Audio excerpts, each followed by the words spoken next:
Hi friends, आप सभी लोग सिक्स्थ में हो गए हो और नीचे से एक लेवल पार करके फिफ्थ का लेवल पार करके अब नेक्स्ट लेवल में बड़े लेवल पे पहुंच गए हो, एलिमेंट्री लेवल पे, दैट इज सिक्स्थ क्लास।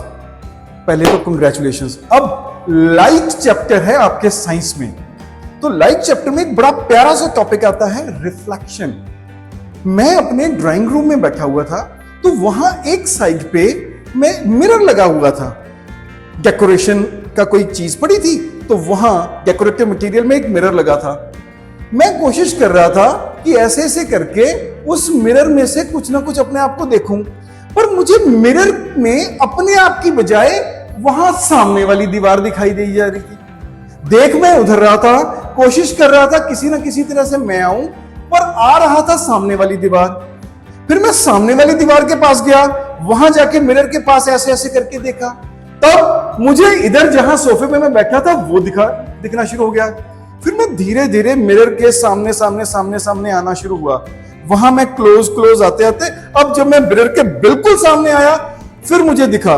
फिर मैं मिरर से थोड़ा सा साइड से हुआ, मुझे उधर वाली चीजें दिखी। फिर और साइड पे हुआ, और दूर वाली चीजें दिखी, और दूर हुआ, और दूर वाली चीजें उधर वाली साइड पे दिखी। मैं समझ नहीं पाया चक्कर क्या है, ये रिफ्लेक्शन होती, ये चीज क्या है, ये ऐसे मिरर क्यों काम करता है। तो कहीं टीचर ने पढ़ाया था कि रिफ्लेक्शन नाम की कोई चीज होती है। तो फिर मैंने अपनी टीम से बात करी, तो जसकिरण मैम मेरे पास आए। जसकिरण आप आओगे? तो जसकिरण मैम आए, ये कहते हैं सर मैं बच्चों को एकदम से पढ़ा दूंगी, बिल्कुल आराम से समझा दूंगी। तो इन्होंने मेरा भी डाउट क्लियर कर दिया, और अब जसकिरण मैम आप सबका भी डाउट क्लियर करेंगे और एक लॉ ऑफ रिफ्लेक्शन समझाएंगे in a very interesting way, practical भी करवाएंगे। तो Jaskiran ma'am, let me present before you Jaskiran ma'am. So come let's discuss about it. सबसे पहले लॉ ऑफ रिफ्लेक्शन होता क्या है? लॉ ऑफ रिफ्लेक्शन हमें कहता है the angle of incidence is equal to angle of reflection.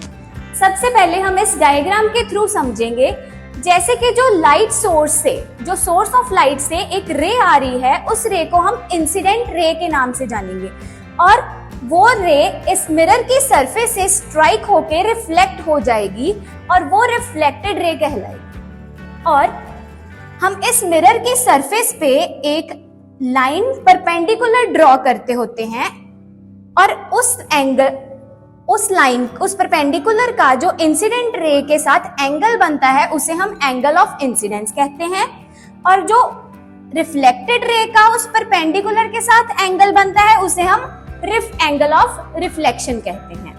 तो इस लॉ के according angle of incidence is always equal to angle of reflection. तो हम इसे हम अब एक्सपेरिमेंटली डिस्कस करेंगे।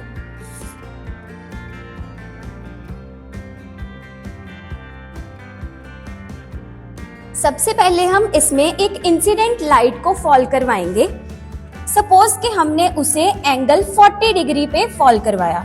ये देखो, यहां से हमने उसे 40 डिग्री एंगल पे फॉल करवाया, और उसकी इस मिरर में रिफ्लेक्शन होगी, और वो स्ट्राइक करके रिफ्लेक्ट होके उधर भी कौन सा एंगल बना रहा है? 40,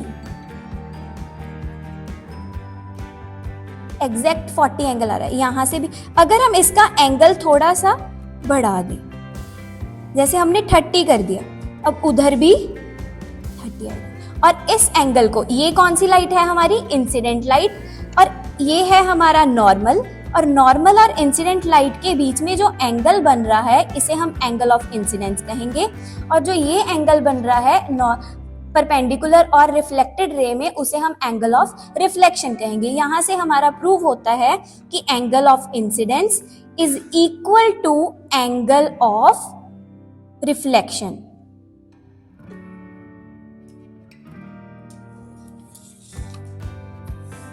जैसे कि इस लॉ ने हमें बताया था, angle of incidence is always equals to angle of reflection.